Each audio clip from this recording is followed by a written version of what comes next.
Is there anybody in the house today?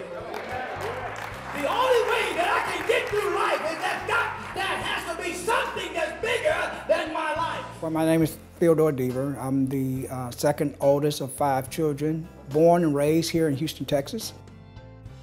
I went to elementary school in a little neighborhood called Piney Point and on to high school at Robert E. Lee, and I attended Texas Southern for a couple of years, but in the process we had a child and baby needed new shoes. But I'm glad that God said if I believe in Him, He didn't say that I had to do anything but believe in Him, and by my belief He comes in and settles.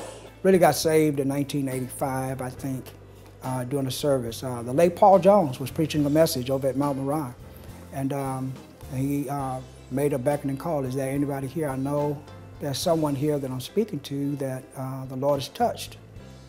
And I felt like He was speaking directly to me. And I got out of my seat and went up and joined the church at that time and promised the Lord that I would work for Him for the rest of my life. And so that's the beginning of my mission. He said, in the midst of all that's going on, all that we see around us, all that depresses us, not let your heart not be troubled. The ministry of New Hope really started in my living room doing Bible study on my street.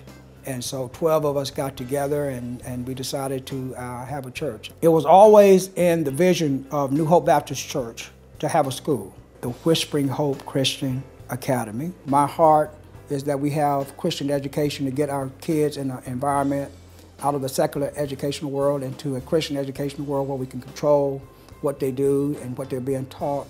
I'm a champion for the school, but in terms of its educational value, you won't find a better place. And those of us that believe in the Lord, I'm trying to make sure that we stay committed to Him that says He is the only way. I grew up in a culture that if we couldn't eat, we go across the street to our neighbors.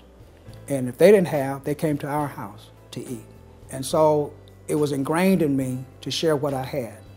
And I believe that who's much been given, much is expected. And I've been blessed in my life. And so it gave me a vision. I don't like to see anybody without food, without shelter, and without clothing. Jesus taught us that first you can feed folk, and then you can witness to them. He put 5,000 on the side of a hill and began to talk to them, but He fed them. The joy of seeing someone eat a piece of chicken, to have a clean pair of socks or some tennis shoes or a shirt to put on. The joy is nothing like it that I've ever experienced in ministry life. The biggest thing that I do, the most important thing I do, I think, in ministry or in my life is going out once a month and feeding those that don't have. I think we get the blessing more than they do. It's really not a mission, it's a work to us. It's something we do. Every time I come to the house